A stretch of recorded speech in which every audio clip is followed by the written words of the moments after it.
Hi, I'm Daniel from Ratings.com. Today we're testing the Sony X850F.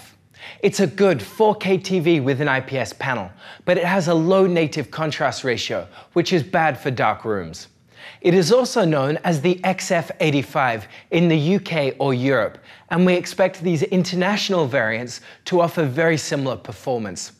We bought the 65-inch X850F to test, but it's also available in 75 and 85 inches. We expect the 75-inch model to have very similar picture quality and overall performance, but the 85-inch model has a VA-type panel which performs differently. We'll comment on these differences later in the review. We'll start by looking at the design of the TV and then move on to the picture quality. We'll also look at how the TV handles motion for sports or games, and also look at the input lag. We'll finish by comparing to these competing models which are currently available. The design of the X850F is great. It looks very similar to the higher-end Sony X900F when viewed from the front, including the wide-set stand. This does leave space for a soundbar in front of the TV though. The controls consist of 3 buttons behind the left edge of the TV. They can be a bit hard to find if the TV is placed close to a wall due to their small size and inconvenient location. When viewing the TV from the side, it appears quite thin. This is good for those who want to wall mount it, as it won't stick out much. The borders of the TV are also thin and look good. Directed out the side of the TV is the first set of inputs. These are relatively easy to access if the TV is placed close to a wall. Directed out of the back of the TV are another set of inputs, including an additional HDMI port, an optical port, and a shared composite and component input. These can be a bit more difficult to access, but it is also easier to direct the cables down the rear of the TV and through the stand. A clip on each leg secures them, keeping any messy cables out of sight. Looking at a thermal image of the TV, we can see the main source of heat is the LEDs along the bottom edge. This does get warm to the touch, but is unlikely to present any issues. Now we'll look at the picture quality. We'll be comparing to currently available TVs, but competing models may change as new TVs are released throughout the year. For an updated comparison with new models as we buy and test them, see the review page on our website, which is linked below. The 65-inch model we bought has an IPS panel with a low native contrast ratio, so blacks appear grey when viewed in a dark room. For those who watch TV in a dark room, a TV with a VA panel and a high native contrast ratio is a better choice. Note that the 85-inch model is different, and we expect it to have a contrast ratio in the same ballpark as the X900F and NU8000. The X850F lacks a local dimming feature, which would otherwise help to produce deeper dark scenes and to reduce blooming around highlights. If this is important to you, then the higher-end X900F or the TCL 6 series is a better choice.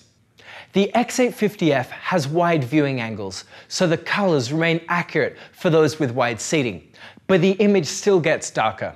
If you like to gather a group of friends for football, then IPS TVs like the X850F and SK8000 are a good choice. Note that the 85-inch model with a VA panel has worse viewing angles. The TV also has great reflection handling, so even in a bright room, reflections aren't too distracting. This is very similar to the higher-end X900F and better than the Samsung NU8000. The X850F also has about 400 nits of peak brightness across the whole screen in SDR. This is a great result for overcoming glare in a bright living room, especially when combined with the great reflection handling. In HDR, it does get a bit brighter as it can produce highlights in our real scene test pattern up to about 450 nits. This is decent, but HDR highlights can't really stand out as much as some other TVs. The grey uniformity of the X850F is also decent and in line with other LCDs. The edges of the screen are darker, but the center of the screen is relatively uniform.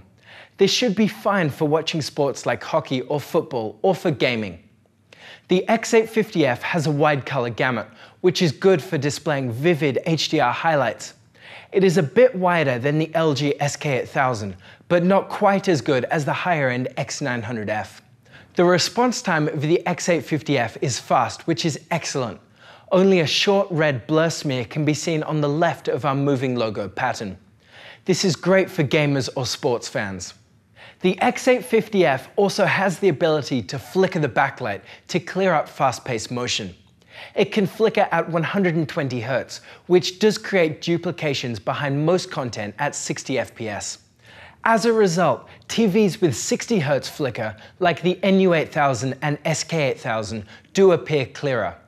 This feature isn't for everyone though, as it does reduce the brightness of the image and produces noticeable flicker.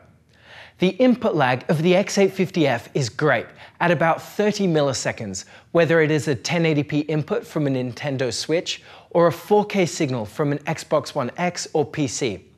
It isn't quite as low as many competing models, but still feels responsive and is great for gamers.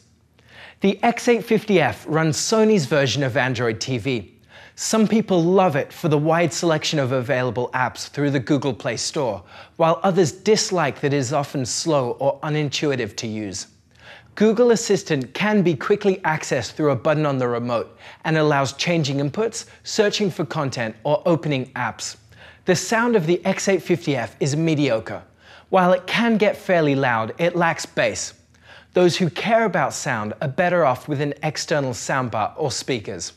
So overall, the X850F is a great choice for those with bright rooms and wide seating. As a result, it is best suited for those who watch sports with a group or for TV shows in a living room. For other uses though, and especially in a dark room, the picture quality isn't as good as the competition. The X900F is the step up in Sony's lineup. It has a VA panel with better picture quality when viewed in a dark room due to the high native contrast ratio and local dimming feature. The image degrades when viewed at an angle though, so even though it's a better TV overall, those who have wide seating may prefer the X850F. The Samsung NU8000 is also better suited to a dark room with seating directly in front. It does offer some neat gaming features though, like FreeSync variable refresh rate support for those with AMD graphics cards or for the Xbox One X and S. As a result, it is a better choice for gamers. The LG SK8000 is another IPS TV with very similar performance.